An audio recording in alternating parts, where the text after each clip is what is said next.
Bonsoir, vous êtes sur votre émission Les armes offensives et défensives face aux fausses doctrines ou aux doctrines étrangères.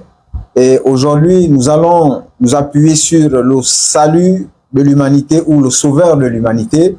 Et nous sommes toujours avec notre docteur Yannick. Bonsoir, docteur Yannick. Bonsoir, mon frère bien-aimé Olivier, que Dieu bénisse richement.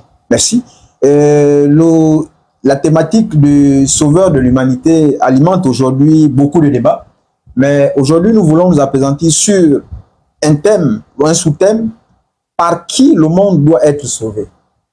Par Mohammed ou par Jésus-Christ? Et c'est pourquoi aujourd'hui, docteur Yannick, vous aurez le soin de nous répondre par rapport à cette thématique qui alimente aujourd'hui beaucoup vraiment de débats, que ce soit en milieu chrétien ou en milieu islamique. Maintenant, nous allons vous poser la première question. Quel est le sauveur de l'humanité? Ou par qui le monde doit être sauvé ou l'humanité doit être sauvée? De Mohammed ou de Jésus-Christ, docteur? Que le Seigneur Dieu vous bénisse richement. Nous saluons tous les bien-aimés qui nous suivent de partout dans le monde. Ça, c'est votre émission, les armes offensives et défensives. Voilà pourquoi nous vous demandons de prendre vos Bibles à la maison. Parce que le but de cette émission, c'est renverser de fausses doctrines, des doctrines étrangères. Et prenez vos Bibles à la maison. Nous parlons sur le sauveur de l'humanité. Dans les Corans et dans la Bible. En fait, c'est ça. Je répète que nous parlons sur le sauveur de l'humanité dans les Corans et dans la Bible. Donc, on va interroger les Corans, qui est le sauveur, et la Bible. Et la Bible, qui est le sauveur de l'humanité. Strictement interdit de commenter sur les Écritures. Et pour ce faire, Ésaïe chapitre 43. Ésaïe chapitre 43. Verset 11, je vous demande de prendre la traduction d'Arbi. Ésaïe chapitre 43. Ésaïe 43. Vous pouvez lire ici, parce que souvent quand on lit là-bas, les gens pensent que nous sommes en train de commenter. Voilà, Ésaïe 40. Prenez vos Bibles à la maison. Ésaïe 43, verset 11, il est écrit: Moi je suis l'Éternel, et hors moi il n'y en a point qui sauve. Ça, c'est Dieu qui parle dans la Bible. Moi, qui suis l'Éternel. Hors moi, ça veut dire en dehors de moi, il n'y a point qui sauve. Il n'y a point quelqu'un qui peut s'attribuer de ce titre sauveur, en d'autres termes. Reprenez ça pour le bien-aimé. Ésaïe 43, verset 11, il est écrit: Moi je suis l'Éternel. Moi, c'est pas un prophète arabe. Moi, c'est pas un prophète ivoirien. Moi, c'est pas un prophète américain. Moi, c'est l'Éternel. C'est comme ça on lit la Bible. Alors, continuez. Et hors moi, il n'y en a point qui sauve. C'est-à-dire qu'en dehors de Dieu, personne ne peut dire qu'il est le sauveur. Ça, c'est un verset clair. Est-ce que vous voyez ça? Ésaïe chapitre 45. Ésaïe chapitre 45. Verset 22. Verset 22, il est écrit: Tournez-vous vers moi. S'il vous plaît, mon frère. Tournez-vous vers moi, pas vers un prophète arabe. Pas vers un prophète ivoirien qui mange la tchéké. Et puis il tombe malade, et puis il part à la pharmacie. Il discute même le prix. Est-ce que vous pouvez me donner... C'est pas ça. Oui. Tournez-vous vers moi et soyez sauvés. Qui dit ici, tournez-vous vers moi? C'est l'Éternel Dieu.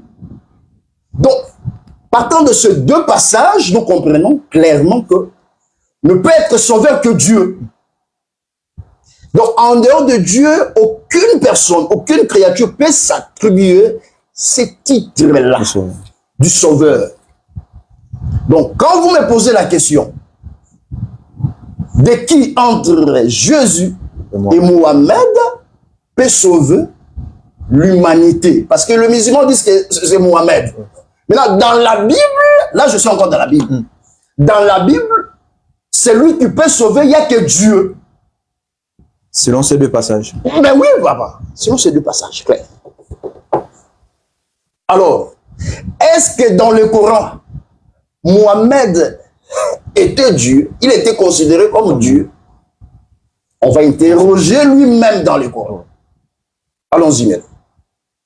Ceux qui ont le Coran, prenez le Coran. Les musulmans, prenez le Coran.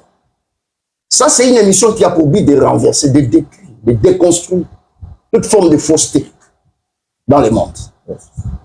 Alors, prenez. Coran, chapitre 18, verset 110. Vous savez, ça, c'est le Coran. Parce qu'à chaque fois, oh non, vous ne lisez pas. Ça, c'est le Coran. Je dis Coran, chapitre 18. Verset combien, frère? Verset 110. Voilà. 110. Alors, tu vas lire ça pour le bien-aimé qui nous suivent à la maison. Notez seulement le sourate. Hein. Ouais, prenez ça pour le bien-aimé. Sourate 18, c'est ça? Et verset 110. Verset 110. Je suis en fait un être humain, comme vous. Qui parle ici, c'est Mohamed. C'est le prophète arabe. C'est le prophète Mahomet. Voilà. Je suis en fait un être humain comme vous. Il m'a été révélé que votre Dieu est un Dieu unique. Quiconque donc espère rencontrer son Seigneur, qu'il fasse de bonnes actions et qu'il n'associe dans son adoration aucun à son Seigneur. On reprend ça pour le bien-aimé. Sourate 18, verset 110, il est écrit. Je suis en fait un être humain comme vous. Mais c'est le prophète qui parle. Moi, il dit que lui, il est un être humain comme vous. Donc moi, je suis comme vous. Or, dans la Bible, Dieu dit, en dehors de moi, il n'y a pas de sauveur. Mohamed dit, oui, c'est vrai. Il répond maintenant dans le Coran, c'est vrai. Moi, je suis qu'un être humain comme vous. Automatiquement, sur base de ces passages, il est exclu comme sauveur. Lui-même, il est exclu comme sauveur. Parce que les musulmans, quand on donne comme ça, là, ils pensent que c'est... Ajoutez encore pour finir avec une bonne fois. Sourate 41. Sourate 41. Sourate 41, verset 6. Allez-y. Sourate 41, verset 6. Prenez ça pour le bien-aimé.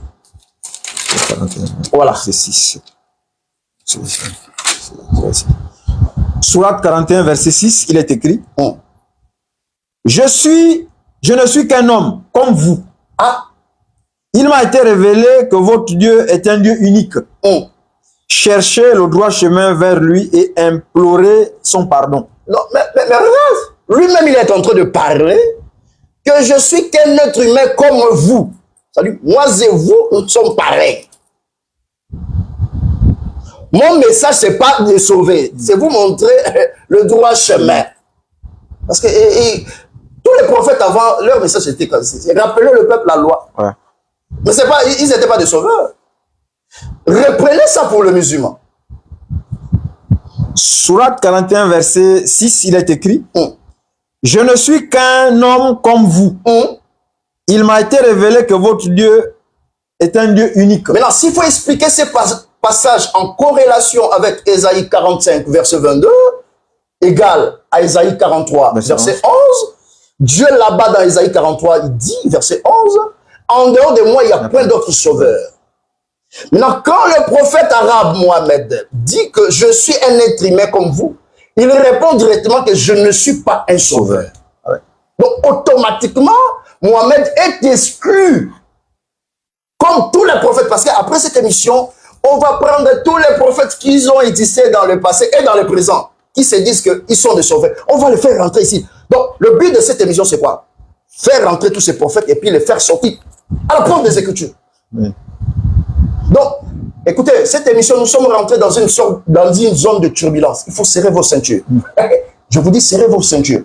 Parce que prochainement, on va prendre encore un autre prophète. On lui fait rentrer ici dans les Écritures. Prophète, pas prophète. Oui. Prophète, on ne va pas prendre les prophètes ivoiriens.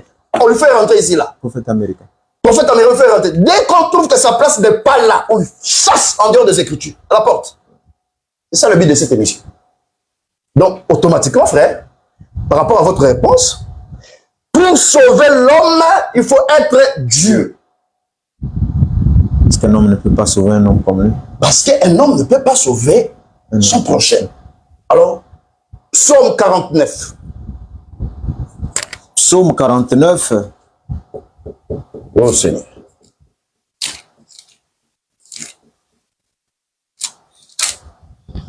Verset 7. Psaume 49. Prends le verset 27. Psaume 49, verset 27. Voilà. Prends 45 plutôt, 27. Psaume 45. Ah, il ne peut pas te sauver. Psaume 45, verset 27. Voilà. 45, 27, non. Allez-y vite, allez-y vite. Commencez même par le verset 5. 7. Verset 5. Verset. Tes flèches sont aiguës. Les peuples tomberont sous toi, dans le cœur des ennemis du roi. Ton trône, ô Dieu, est pour toujours et à perpétuité. C'est un sceptre de droiture. Très bien. Allez-y. Prenons encore une fois Matthieu. Matthieu chapitre 20. Matthieu chapitre 20, verset 28. Matthieu 20, verset 28, il est écrit: de même que le Fils de l'homme n'est pas venu pour être servi, mais pour servir et pour donner sa vie en rançon pour plusieurs. J'aime ça. Psaume 49. Commencez par le verset 7. On va expliquer ça en corrélation avec Matthieu, chapitre 20, verset 28. Psaume 48. Psaume 49 plutôt. Psaume 49, verset 7. Il est écrit: un homme ne pourra en aucune manière racheter son frère. Reprends ça pour nos frères musulmans. Psaume 49, verset 7, il est écrit: un homme ne pourra en aucune manière racheter son frère, ni donner à Dieu sa rançon. Écoutez ce que l'Écriture dit. Un homme, en aucune manière, pourra quoi? Ne pourra en aucune manière racheter son frère. C'est-à-dire, un humain ne peut pas racheter son frère. Oh, Mohamed dit que je suis un être humain. Continuez maintenant. Car précieux est le rachat de leur âme. Et il faut qu'il y renonce à jamais. C'est-à-dire que le rachat de l'homme coûte cher. Voilà pourquoi un humain ne peut pas racheter son frère. Est-ce que vous voyez ça? Donc vous pouvez relire ça dans la traduction Louis II. Nous sommes dans Psaume 49 à partir du verset 7. Louis II. Voilà. Psaume 49 à partir du verset 7. Prenez vos Bibles à la maison. Nous sommes en train d'expliquer qu'un humain ne peut pas être sauveur. Psaume 49, verset 7, il est écrit, version Louis II. Un homme ne pourra en aucune manière racheter son frère. Très doucement. En aucune manière, ça veut dire, c'est pas possible qu'un humain puisse racheter son frère. Continuez. Ni donner à Dieu sa rançon. Doucement, ça veut dire, on donne à Dieu le prix qu'on doit racheter un esclave. Un humain ne peut pas le faire. Continuez. Car précieux est le rachat de leur âme. C'est-à-dire que le rachat de l'âme coûte cher. C'est précieux. Voilà pourquoi un être humain ne peut pas racheter son frère. Le fait que Mohamed dit qu'il est un être humain, ça veut dire lui n'a pas le droit de racheter un autre frère ou un humain comme lui. Automatiquement, il est exclu. Alors, Matthieu chapitre 20. Maintenant, on va voir quel est cet homme, quelle est cette personne qui est venue racheter. Parce qu'il n'y a que Dieu qui peut racheter. Matthieu 20. Qui est celui qui a donné le prix du rançon à Dieu? Matthieu 20, verset 28.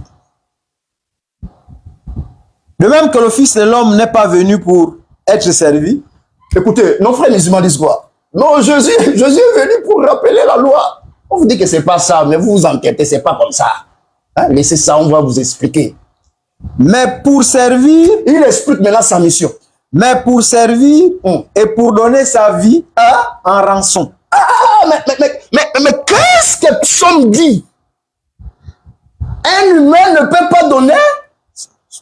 Réponds ça pour le frère. Réponds ça Psaume 47. Psaume 49, verset 7. Un homme ne pourra en aucune manière racheter son frère, ni donner à Dieu sa rançon. Donc, un humain ne peut pas donner à Dieu son... Le rançon, là, c'est le rançon de son frère. C'est comme ça, il faut lire la Bible. Hein? Lui ne peut pas faire ça. Mais là, c'est lui qui donne le rançon, le prix du rançon à Dieu pour son frère. Il n'y a que Dieu qui peut le faire. Si tu n'es pas Dieu, tu ne peux pas donner le prix du rançon pour ton frère. Maintenant, voilà, c'est lui qui donne le prix du rançon, non pas pour un frère au Seigneur, mais pour les hommes au pluriel. Donc, automatiquement, il prend la place de Dieu, c'est Dieu.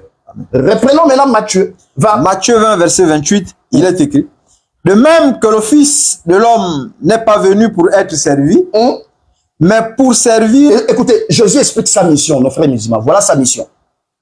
Il n'est pas venu pour être servi, mais pour servir et donner sa vie en rançon pour plusieurs. Mais est-ce que tu vois ça? Donner sa vie en rançon pour plusieurs.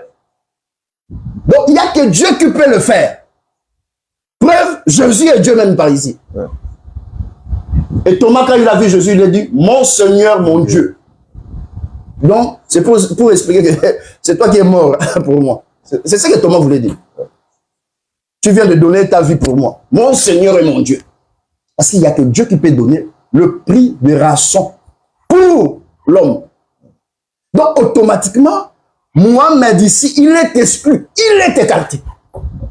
Donc, Jésus étant Dieu, c'est lui qui donne ou celui qui est le sauveur.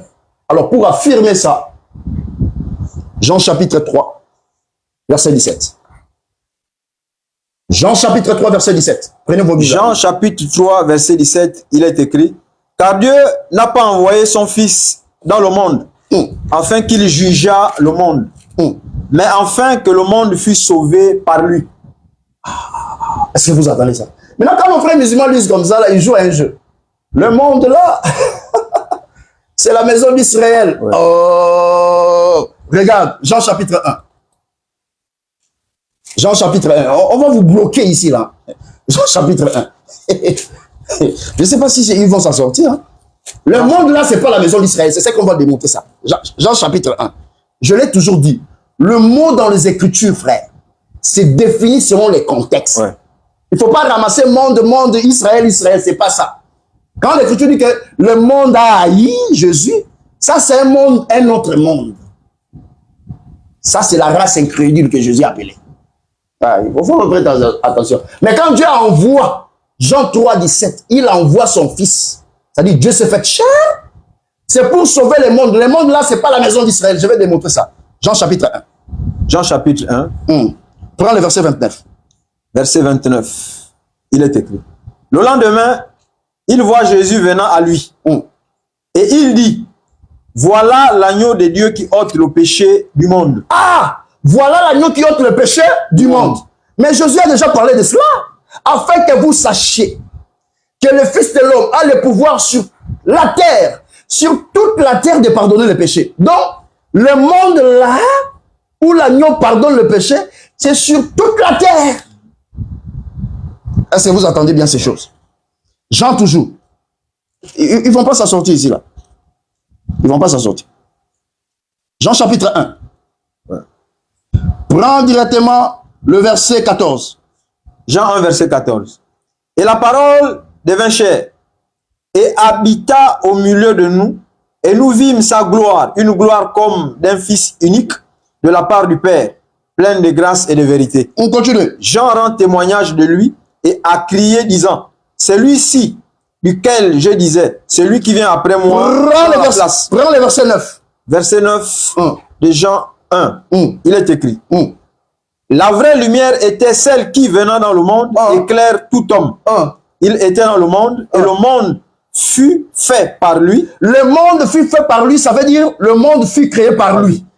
Maintenant, je pose la question à nos frères musulmans. Dieu a créé que la maison d'Israël, comme le monde. Vous êtes bloqués ici, là. Là, ils ne peuvent pas s'en sortir. Le monde où Dieu a envoyé Christ pour mourir, c'est dans la création tout entière, dans l'univers. Voilà pourquoi après, il dit allez partout, dans toute... Prêcher l'évangile à quoi? À toute la création. Est-ce que Israël se résume la création comme la création de Dieu? Non.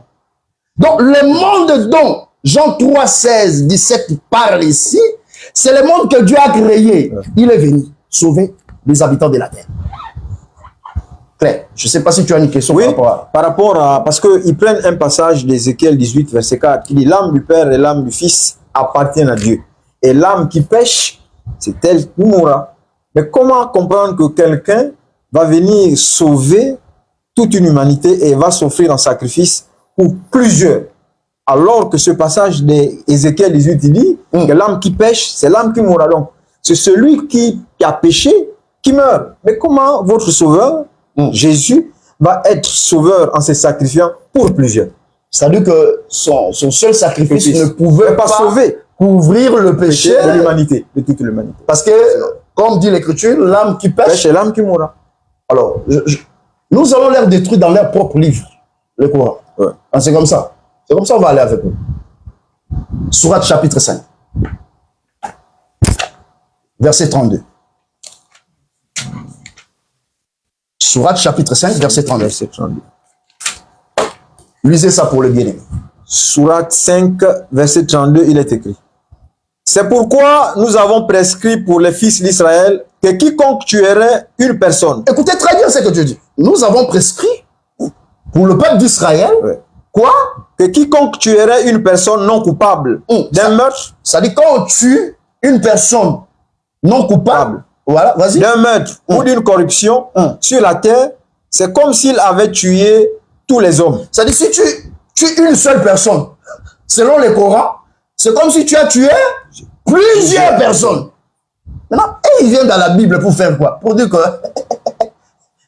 l'âme qui pêche, c'est l'âme qui meurt. Ils ne comprennent même pas dans quelle dispensation quand Dieu parle comme ça. L'âme qui pêche, c'est seul qui mourra. Oui, cela est écrit. Mais quand Dieu prend le corps, l'âme qui pêche, c'est Jésus qui meurt à la place de l'homme. Si ne croyez pas ça, Jean 11, regarde ce que Jean 11, verset 49 à 52 dit. Il est avantageux, car il prophétisait sur la mort de Jésus. Il est avantageux qu'un seul meure, afin que la nation tout entière ne périsse pas. C'est-à-dire que Jésus prend la place des hommes. Vous êtes bloqué à papa musulman. Très cher imam, oustaz. Là, vous êtes coincé ici, là. Quand vous lisez la Bible en désordre sans tenir compte des contextes, du temps, des dispensations, quand Dieu parle chez les prophètes, vous pensez que vous allez embrouiller les gens sur les réseaux sociaux. Je l'ai dit quand c'est pas parce que vous avez des mégas, il faut faire des directs. C'est pas comme ça. Cette émission doit décourager les gens qui ont des mégas, des Wi-Fi. De laisser. D'aller faire le commerce et de s'occuper de leurs femmes. Mais d'embrouiller les gens là-dedans. Et sur les réseaux sociaux. Donc, dans le Coran, tu tues une seule personne, c'est comme si tu tues plusieurs. Continuez. C'est comme s'il avait tué tous les hommes. Et quiconque lui fait don de la vie, j'aime ça. C'est comme s'il faisait don de la vie de tous les hommes. Si une seule personne fait un don sur une personne, c'est comme s'il a fait le don de la vie de tous les hommes. Donc, leur enseignement tombe même dans le Coran. Le Coran dit, si tu fais du bien, tu fais un don de vie à une seule personne. C'est comme si tu as fait le don de vie à plusieurs personnes. Donc, leur enseignement là, que l'âme qui pêche, c'est celle qui mourra, c'est renversé. Donc, le don de Christ avait pour but de sauver plusieurs âmes. Donc, l'enseignement est tombé. Alors, 1 Corinthiens 15, verset combien? 22. Prenez ça.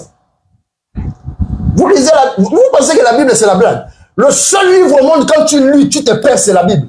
Vous venez blaguer ici, là, sur les réseaux sociaux, lire et vous riez. Quelqu'un lit la Bible, il lit. 1 Corinthiens 15, verset 22, il est écrit. Car comme dans l'Adam, tous meurent. Combien de personnes meurent? Un seul homme Adam, mais en Adam, combien? Plusieurs. Plusieurs meurent. Mais c'est ce que le Coran dit. Tu tues une personne, c'est comme si plusieurs personnes sont mortes. Ouais. C'est ça que la Bible confirme ici, là. Nous, on lit les Corans. J'ai lu ce livre pendant 5 ans. Je suis en train de continuer à lire ça. C'est pas la blague? Continuez. Car comme dans l'Adam tous meurent, de même aussi dans Christ, tous seront rendus vivants. par un seul homme, tous meurent, de même aussi par Christ, tous seront rendus vivants. C'est ce que le Coran dit. Tu fais un don de vie à une seule personne, c'est comme si tu as fait à plusieurs. C'est ça. En fait, le Coran est en train de parler du sacrifice de Christ, mais les musulmans, lui, ils ne le voient pas. On va vous aider même. Là où ils sont là, ils disent, ben, comment il fait ça? Frère, voilà la réponse. Par rapport à... C'est corrigé vite là. Docteur Yannick, donc nous passons à la question suivante. Matthieu 15, verset 24. Il y a quoi là-bas? Ils disent que Jésus n'est pas venu pour toute l'humanité. Jésus a été seulement envoyé pour les brebis perdues de la maison d'Israël.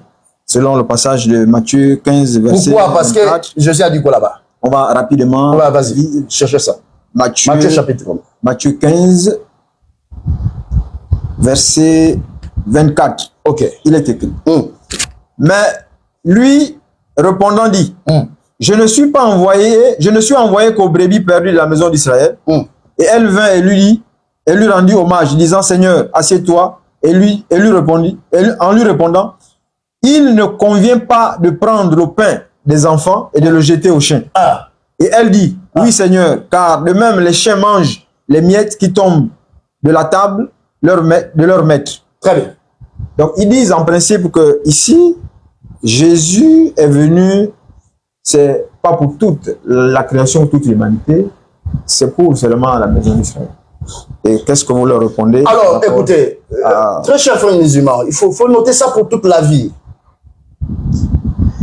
Parce que qu'est-ce qu'ils disent? Que Jésus a dit à la femme, le pain des enfants, ça ne vaut pas la peine de jeter ça aux petits chiens. Ouais. Donc pour eux, quand Jésus a dit, je n'étais qu'envoyé vers le brebis perdu de la maison d'Israël, et ils ne comprennent pas ça. Alors, déjà pour comprendre ça, Jésus n'a jamais refusé le pain à cette femme. Vous allez apprendre, ici, là, il faut apprendre. Il faut avoir un stylo, vous allez apprendre. Marc, je répète, Jésus n'a jamais refusé. C'est du nouveau. Voilà pourquoi on écrit surprise. Mais c'est une surprise désagréable pour notre musulman. Jésus n'a jamais refusé le pain pour cette femme. Vous allez apprendre ça aujourd'hui. Marc 7. Bible. Verset 24. Marc 7, verset 24, il est écrit. Jésus étant parti de là, s'en alla dans le territoire de Tyr et de Sidon. Il entra dans une maison désirant que personne ne le sût. Mais il ne peut rester caché. Virgule verset 27. Verset 27, il est écrit. Jésus lui dit, laisse d'abord les enfants se rassasier.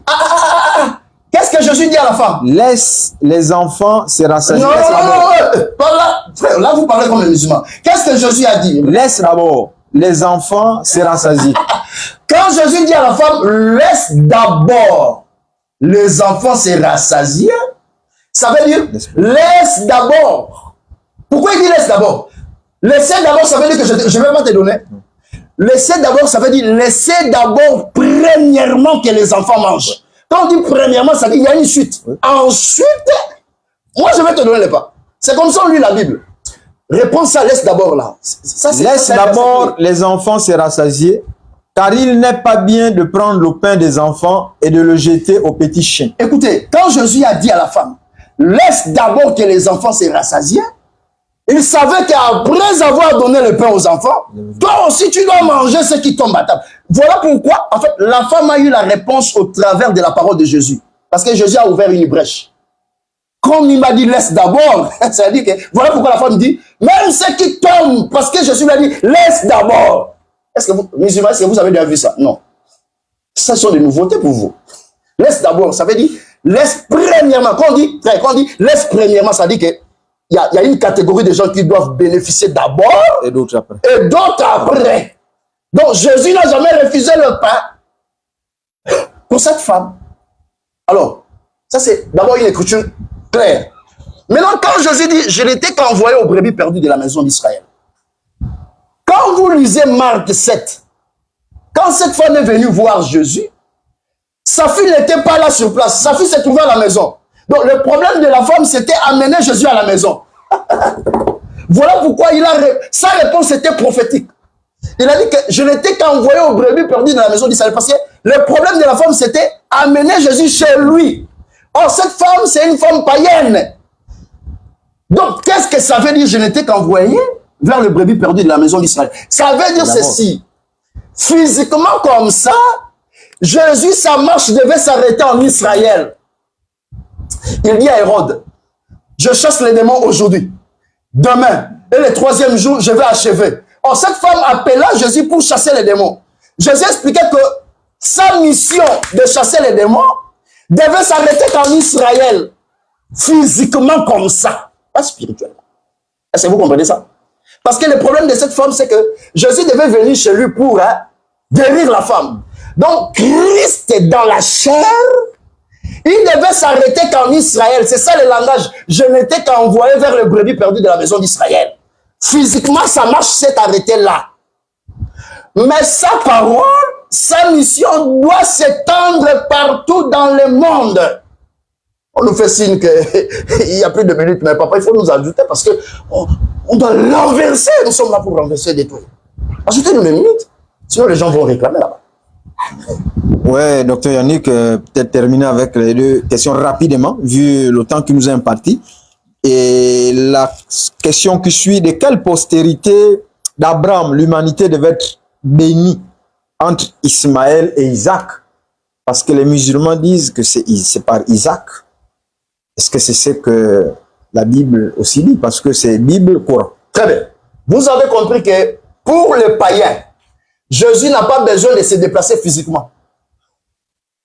Est-ce que vous voyez ça? Pour les païens, Jésus n'a pas besoin de se déplacer physiquement. C'est sa parole qui doit se déplacer. Mais pour Israël, il devait venir dans la chair. Voilà pourquoi le prophète Jean en prison, il a demandé. Allez lui demander si c'est lui qui devait venir. Ou nous devons attendre une autre personne. Jésus a répondu par rapport à Isaïe. Les aveugles voient. Les boiteux marchent. Parce que dans Isaïe, Dieu a dit, je viendrai moi-même. Donc physiquement, Dieu devait venir visiter la terre en Israël. Mais par rapport à la parole, il devait traverser les frontières. Donc Jésus a répondu, c'était une réponse prophétique. C'était pour dire que moi, ma marche, sa marche, c'est la marche de 3 jours. Sa mission devait s'arrêter en Israël. Parce que le problème de la femme, c'était amener Jésus chez lui à la maison. C'est comme les centenaires romains disent, je suis pas digne que tu viennes chez moi. Mais Jésus est parti chez les centenaires romains. Il est parti comment? C'est par la parole. Ça, il faut apprendre, chers frères et sœurs. Arrêtez la communauté. Question. De quelle postérité? Très fort pour le bien. De quelle postérité d'Abraham l'humanité devait être bénie? Ismaël ou Isaac? Parce qu'ils disent quoi, frère? Et ils disent que c'est par Ismaël. C'est quoi? La bénédiction que l'humanité devait être bénie, c'est en Ismaël. Ok. Entre Ismaël et Isaac, postérité d'Abraham. La bénédiction. Ismaël ou d'Isaac? Alors, pour nos frères musulmans, la promesse que Dieu a faite à Abraham devait s'accomplir en Ismaël. Pour donner au prophète Mahomet le caractère d'un prophète universel. Nous lisons faux avec la Bible.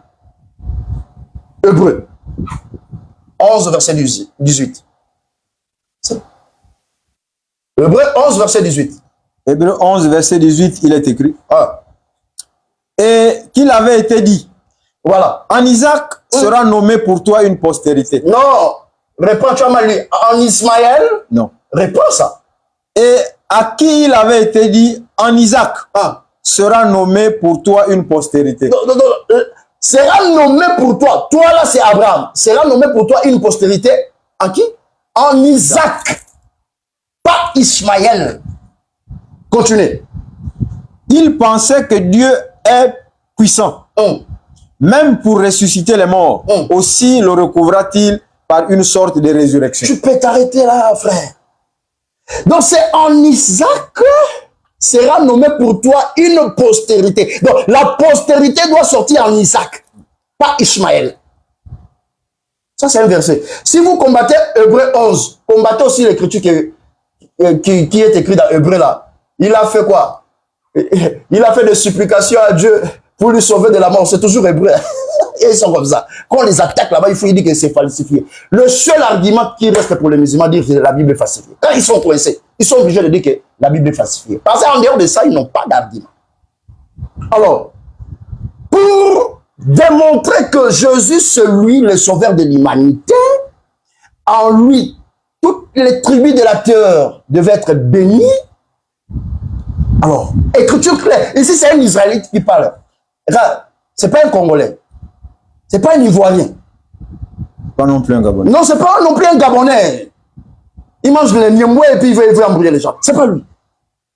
Donc ici, c'est un Israélite qui est en train de parler. Alors, prenons cet Israélite. Il était avant Mohamed, avant le prophète ivoirien, il était avant tout ce monde-là. Prenons-le. Acte combien? Acte chapitre 4. Verset 25. Acte 4, verset 25. Qu'est-ce qu'on est en train de faire? On est en train de démontrer que c'est en Isaac. Cela sort la postérité pour bénir toutes les tribus de la terre. Donc celui qui bénit toutes les tribus de la terre, c'est lui qui est le sauveur de l'humanité. Il a un caractère universel. Allez-y. Acte 4. Verset 25. À partir du verset 25. À partir du verset 25, il est écrit. C'est toi qui as dit par le Saint-Esprit, par la bouche de notre Père, ton serviteur David, pourquoi ce tumulte parmi les nations et ces vaines pensées parmi les peuples?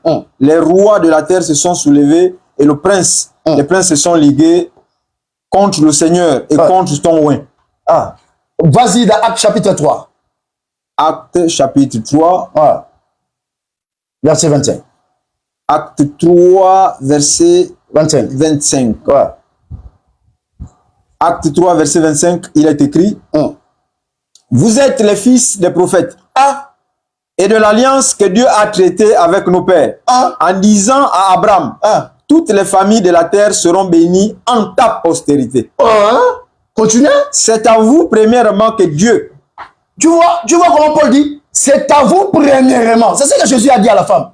Laissez d'abord les enfants manger. Ici, Pierre s'adresse aux Israélites. Continue. C'est à vous premièrement que Dieu, ayant suscité son serviteur. Voilà le prophète que Dieu suscite. Comme postérité. Pour bénir. C'est ici.